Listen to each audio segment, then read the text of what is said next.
2:17 in the morning. The city outside the Pinnacle Apartments was quiet, save for distant sirens and the hum of late-night life. Inside, a security camera captured Arthur Finch, tired and carrying a leather satchel, heading for elevator B. The brass doors slid open with a soft chime.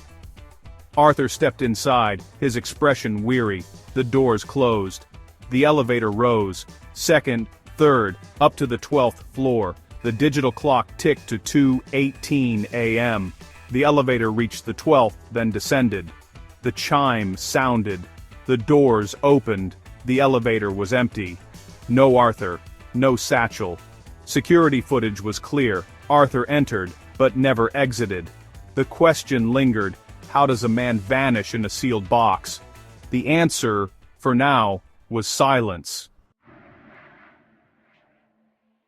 To understand the vanishing, you have to look at Arthur's final hours. He was a man of routine, an accountant, leaving work at 6 p.m. confirmed by security logs. He took the tube, tapped his travel card at 6:22, and usually walked home. That night, he met a colleague for dinner at a familiar Italian restaurant. The colleague said Arthur seemed fine, just a bit stressed about work.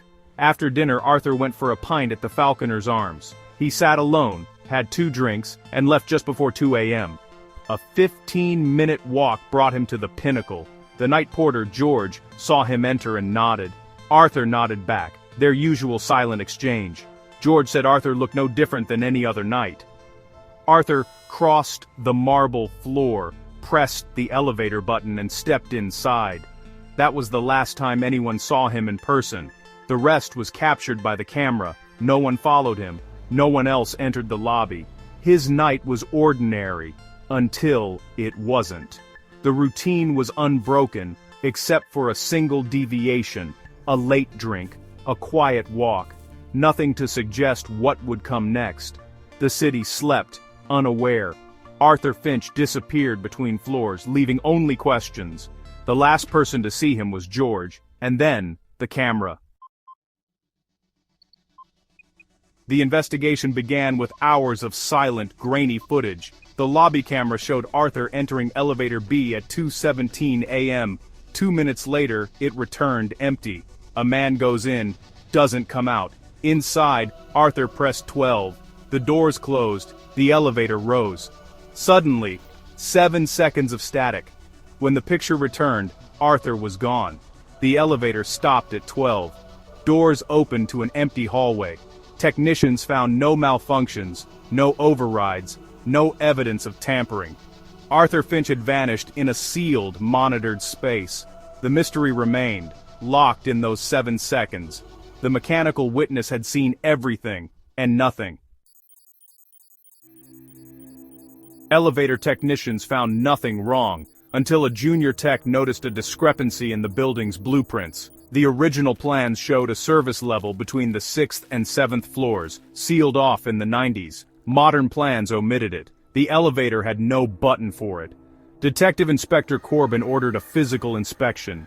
A team abseiled down the shaft and found a door, flush with the wall, no handle or lock. It looked untouched for decades. The elevator company insisted the lift couldn't stop there. The control system was modernized. No code, no button, no record of a stop. The logs confirmed it. No unscheduled stops, no overrides.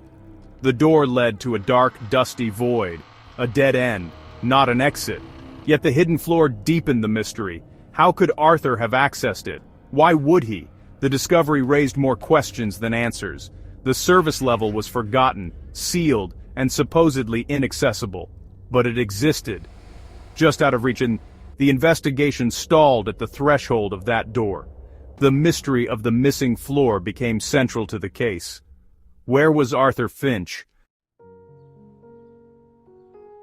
The Pinnacle was a vertical village, full of stories and secrets. Police interviewed residents, especially on the 6th and 7th floors. A retired librarian reported strange noises from the elevator shaft, groans and sighs, unsettling but dismissed as old building quirks.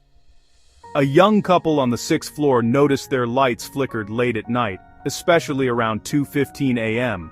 They thought it was faulty wiring, but it matched the timeline of Arthur's disappearance.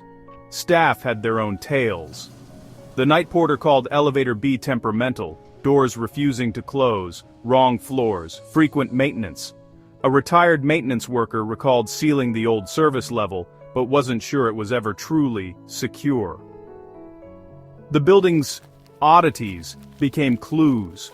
The hidden floor unsettled residents, especially those living above it. The elevator's glitches, the flickering lights, the strange noises, all seemed connected.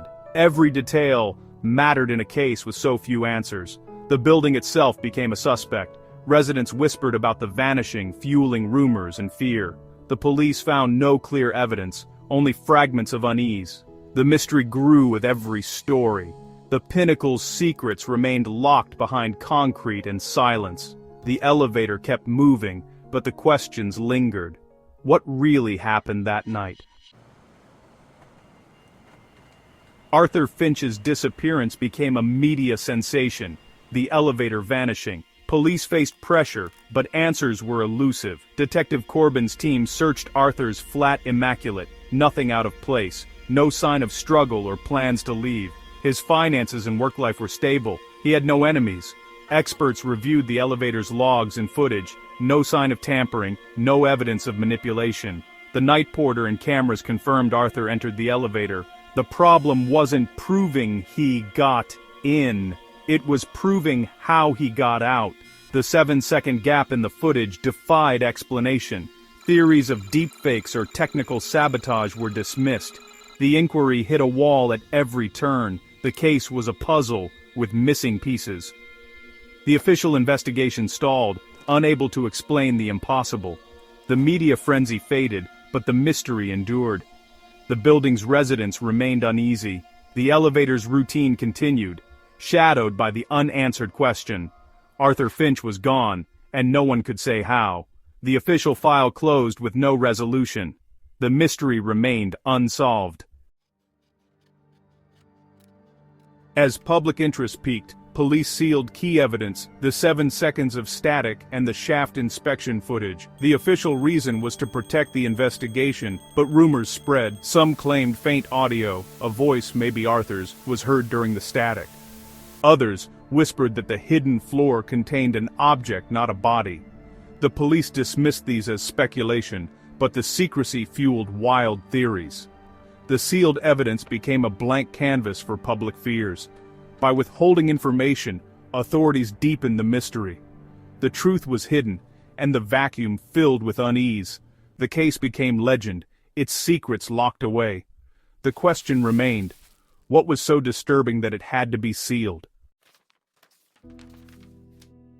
In the absence of facts, theories flourished. Some believed Arthur was abducted by someone with expert knowledge, hiding on the service level. Others thought he staged his own disappearance, exploiting the elevator's blind spots. A tragic accident was suggested, Arthur falling through a gap into the shaft.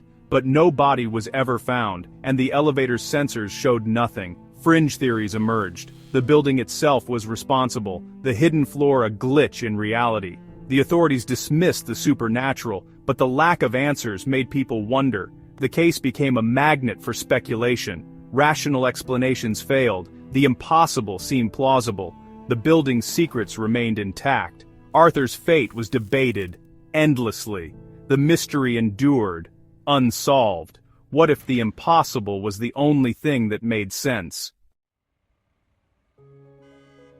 Years have passed since Arthur Finch vanished. The case is cold, the evidence sealed, the truth elusive. The Pinnacle's story became local folklore, a ghost story for newcomers. The official file ends. No viable explanation for the subject's disappearance. The questions linger, trapped in the dust between the 6th and 7th floors. What happened in those 7 seconds? What was behind the sealed door? Elevator B is still in service, its routine unchanged. Most residents don't know the story, but some do. Late at night, as the elevator passes the 6th floor, they say you can feel it. A shudder, a flicker, a chill, a sense that you are not alone. An echo of the man who stepped in but never stepped out. The mystery remains, suspended between floors. The silence of the elevator holds its secret still.